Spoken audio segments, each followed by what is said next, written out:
Good morning. This is John Fred Grutas, and today is the 1st of August 2022. It is 3:20 a.m. in the morning. I haven't slept yet. I've just ate century tuna. Just filling my daily calorie intake with protein, muscle building, the requirements for building muscles. So I just want to share today what I have learned, what I have experienced in my whole life. Also with the experience of other men more successful than me, men that have more power than me. I want to share their experiences as well as my experience. And this experience that I'm talking to is about women. So, the most uncomfortable thing that I have done in the past 2 years was to get along with people that I have no interest in. To try and fit into groups of people that I know to myself I completely resented. People that I don't want to be with, that I was not having fun around. I tried to get along with them. I tried to sacrifice my beliefs. I tried to sacrifice my values just so I could get their attention, just so I could get their validations, just so I could get their approval on things, because I knew to myself that I wouldn't have survived if I don't know anybody. For example, when I moved up from grade 6 to grade 7, which is high school, junior high school.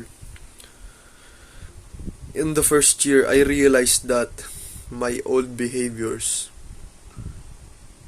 in my elementary school when I was grade 6 was no more beneficial. Was no more of benefit to me. The moment I stepped in on grade 7, my world was shattered. The bubble that I was in was shattered. More people have come in. A lot of new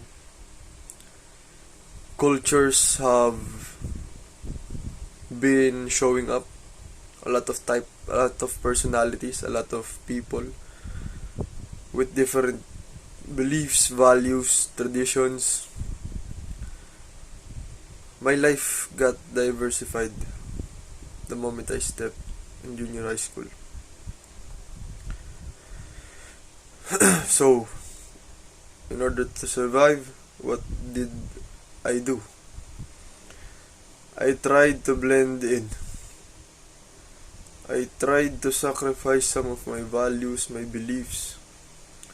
I tried my best to please people just so that they wouldn't hate me. Just so that I could belong. I could belong in a group. Although it wasn't much of a sacrifice when I entered grade 7 than it is now when I was on grade 9 to grade 12, because time flies so fast that kinikilala mo pa lang yung mga tao.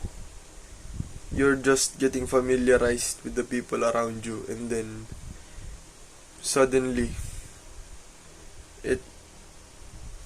you never see them again. It is now graduation day.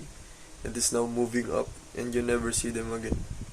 So I'm the type of person that takes time to understand someone, takes time to be comfortable with someone, takes time to bond with someone, either my same sex or the opposite sex. everyone. I take time to categorize their personalities, categorize themselves. On which would I put them? Would I put them as friends? Would I put them as enemies? Would I put them as acquaintances? I take time on that. Because I know that relationships are important. From the beginning, I always have known that. And the people that I chose to be in relationships with are people that I know that I can control. People that I know that are compliant. People that are compliant. People that are a yes man. People that will agree to everything that I say. Listen to everything that I say. Validate me to whatever I say. But they're men. So I get the benefit from having a brotherhood. But improving myself, being around with people that is better than me, that I have limited myself to, because the influence of a man, the masculine influence that I had in my life was so discouraging that the moment I step close to them, they would boo me away, they would tell me to go away, they would tell me that I am not enough to see what they are doing, that I am not enough to know what they are doing, that I am not enough to learn what they are doing. So, as a young child, I have known that if I want to know something, asking for it isn't the best way there is. You have to learn it all by yourself. Asking for help is not an option, because as a young age, you are supposed to know that already. I don't think if that is the case, or the male influences in my life were just so insecure of their crafts and passions that they cannot be proud of it around somebody else, that they tell whoever person that come in contact with them to go away. But so I wanted relationships that only listens to me, that are compliant to what I say. But that compliancy, people that comply are not usually the best type of people, because the best type of people are people that offends, people that challenges your beliefs. Because how would you improve? How would you know that your beliefs has flaws if no one dares to challenge it? So whenever someone offends me, gives me an emotion of hate, anger, I am always grateful for them. Because they remind me that my beliefs are not perfect. My beliefs have flaws. The things that I value are not that perfect.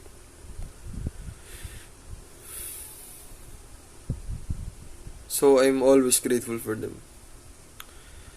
My goal now is this upcoming college, if I were to get college or I would get a job, is to surround myself with people with power, people that are better than me, people that make me insecure.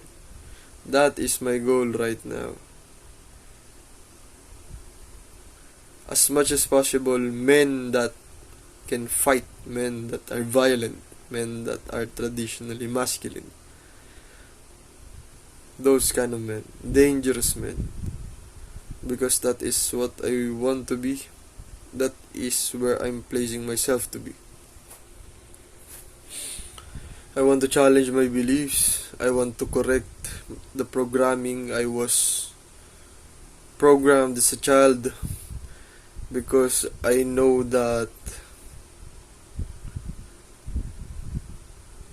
these type of programmings that I have, some of them are not serving me,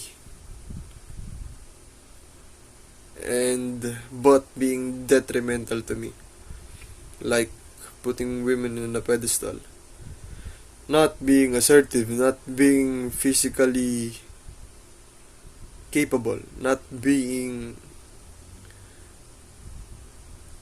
violent, not having the capability to be violent but harmless, pleasing women, not talking back, not being proud of myself, undervaluing my achievements, and all of that. I want to change that. So now I promise to myself that I will put myself in more uncomfortable situations preferably that challenges my beliefs, makes me insecure, makes me mad, makes me filled with rage and anger. People that stirs up emotions inside of me, but people that have power, have names to themselves, that are confident, violent men, dangerous men. I'll be willing to learn from those type of people, be willing to get along with those type of people, as long as they serve me the purpose of making me uncomfortable and challenging my beliefs. I'm proud of myself right now because I have get along with my classmates Ray and MC, because they're so feminine, but they are men, but they have really different lives. We have different lives, we have different upbringings, and they have different takes among women. We were like the North and South Pole, the yin and the yang, the feminine and the masculine. And whenever I'm around them, I feel uncomfortable because their beliefs, they're not familiar, they're new to me. But in the end, what did that do to me? That gave me a lot of knowledge, that woke me up, that added to my arsenal of skills, my knowledge. Their experiences and their beliefs in life have helped me to figure out what I believe in, comparing from my past beliefs and their beliefs. So, yep. And be more assertive. Go after what you want. Be assertive around women.